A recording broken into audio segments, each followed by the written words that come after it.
Hello. Here I am back in Bedford-Stuyvesant again, in Brooklyn, in New York City, America, USA, the planet Earth. Um, and I read another of the Simon Brett novels, crime novels. And this one is brand new, and it is called Major Bricket and the Circus Corpse. I don't have the book with me because I didn't bring it when I came out here to the cat sit, because I like to keep my loads not too loaded up. And this is a brand new character. So this is 2025. This is a book from this year, copyright 2025. Actually, there's two. There's the first one and the second one already out. Simon Brett is like a writing transcription writing machine. I don't know how these people do it who come up with. I think he has 90 some so far. And I'm kind of late to the game here. I want to look up one of the ones from I don't know, 50 years ago. That would be fun to read, I think.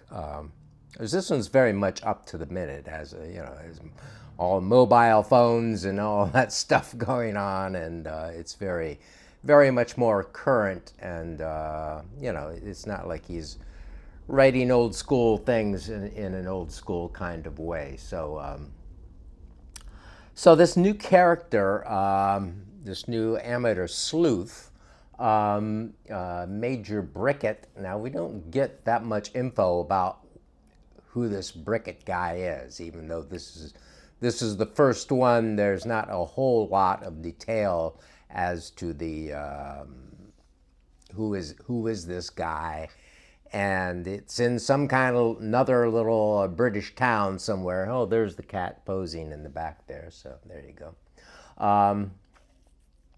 It's not it's once again in some little British town somewhere in Suffolk, I guess. And in this town, there is a circus that comes through every year. There are these stately old homes. There is this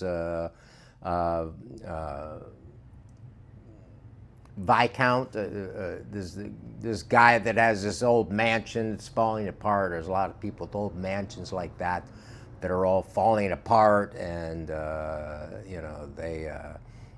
One thing he talks about, the people like to have inherited property and inherited clothing, so they also have wear a threadbare clothing of olden days. But anyway.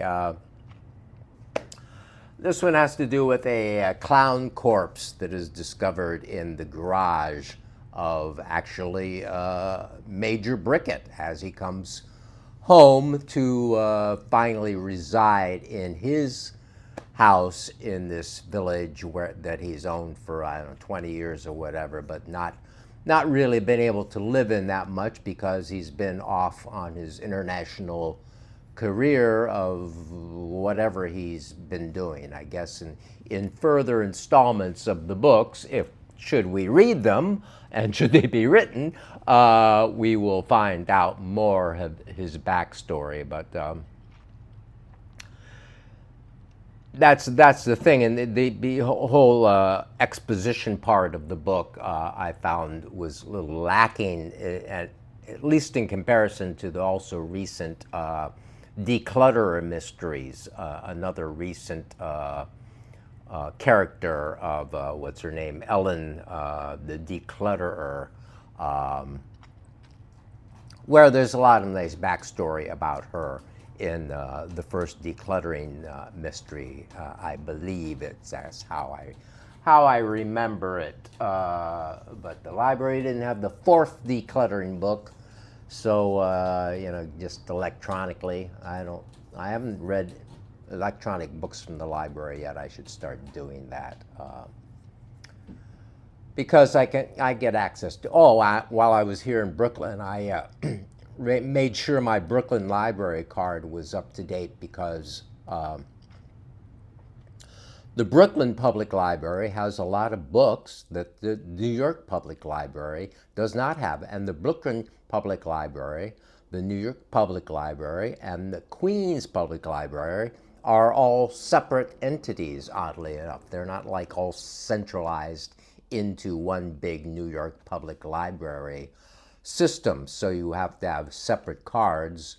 You can live anywhere in the area, I guess, but you can't have one card. I can't use my New York Public Library card here in Brooklyn, and so I went here I'm on Lafayette Street in Bed-Stuy, and on DeKalb Street, a couple blocks away, is the Marcy Library, Marcy branch of the Brooklyn Public Library. So I went over there and make sure I have my library card going for the next 3 years after I checked on the site and saw that, yes, indeed, one of the books that I can't get in Manhattan that I was interested in getting was the memoir of Larry Charles, the writer-director who worked on Seinfeld for many years and many other shows and so forth. Started out on Fridays, which I quite liked in 1980. Anyway, the Larry Charles book, which sounds quite interesting, although I hardly ever watched Seinfeld. But I wanted to read his book because I've seen some interviews with him actually on Useful Idiots, and he's a kind of a righteous lefty, and I wanted to read his book. So they have it here, and maybe they also have the fourth of the decluttering mysteries. So back to Major Bricket here. So we don't really learn that much about Major Bricket, except that it seems like he was solving some kind of cases in some sort of international intrigue around the globe, and had been on lots of adventures like that, and MI6 or MI5 or whatever those those British intelligence agencies. Was he a former British intelligence agent? While he was away in his little mansion there, he had a shed in the back. He had a secret, secret fortress of solitude, actually, sort of built underground, under slabs of wood that would separate and go down. He had this secret place underneath his shed, where we visit, that he had built while he was away, that he has all these guns, has all locked cases full of all this weaponry, and his computers and so on and so forth. He is on to the clown case, as the Circus is only in town for a week, and so it has some interesting characters. There's the pub. What's the pub's name? I don't remember. Run by Mr. Crockett, and so we have kind of interesting characters of Mr. Crockett, who runs the pub, and his brother Derek, who agrees with him after everything he says, for the most part. We also have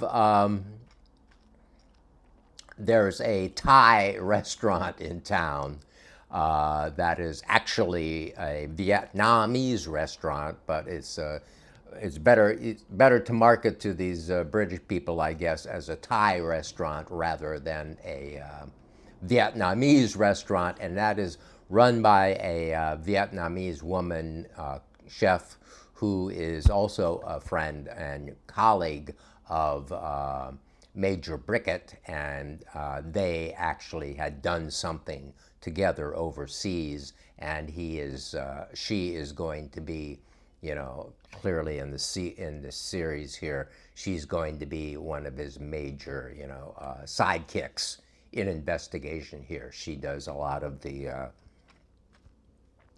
IT investigation, the computer stuff about a lot of the people who are involved in the case. So that was an interesting character, and interesting that they're all involved in it together. Now I'm in Von King Park. Another fun thing about the Thai Vietnamese restaurant is that the patrons, they think, well, it's an Oriental restaurant, isn't it? Do we have fortune cookie? We want fortune cookie. So so the story tells us, of course, that fortune cookies were not Chinese or anything else from the Orient, but in fact originated in San Francisco or something like that. So anyway, the Vietnamese detective assistant chef, she when they went fortune cookie, she asked the waitress, well, what sort of advice are they looking for? And she's told, and so she gives these oral fortunes. So she goes out and recites something, if the grass needs cutting, it must need cut, for it is too long, or something ridiculous like that. Is sort of a vague metaphor of something that passes as a fortune. So that's how the little joke about the fortune cookie thing is handled, and it's a fun part of the story. So,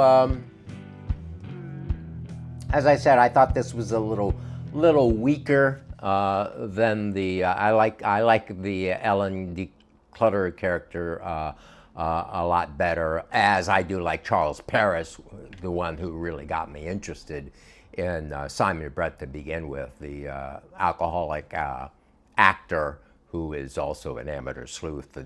Charles Paris is great, and I'd first heard of him, of course, through the BBC 4 dramatization, Radio 4 dramatizations played by Bill Nye. So there's that. And the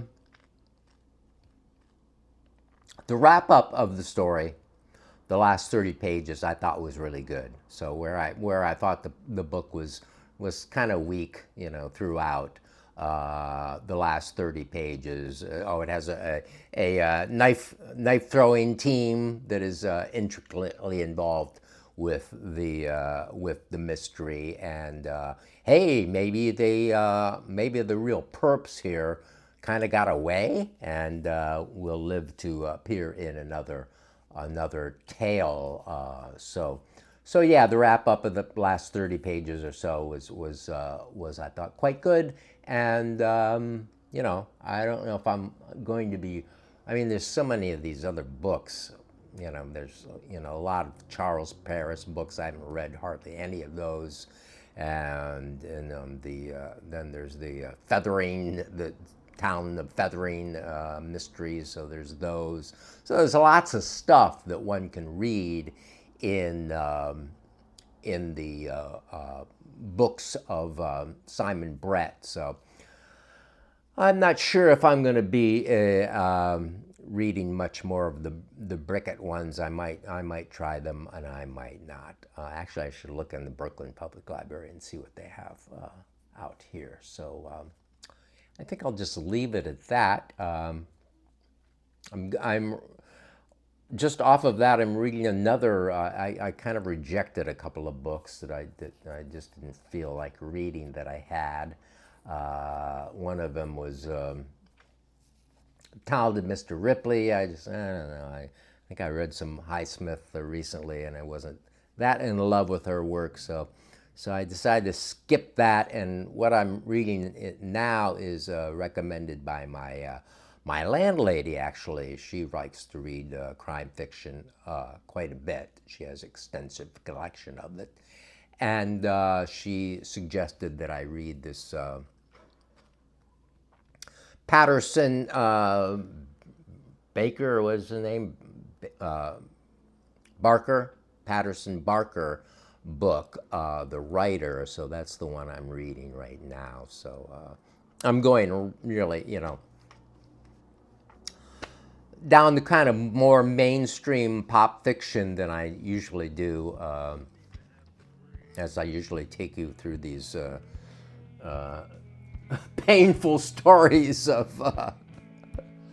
of CIA and injustice and all this other crap to something that's kind of more fun and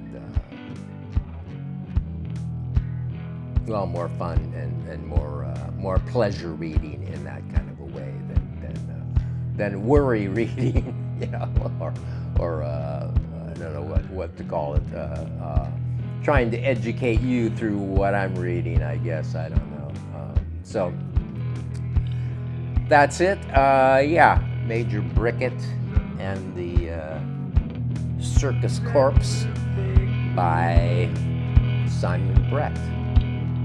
We'll talk to you next time.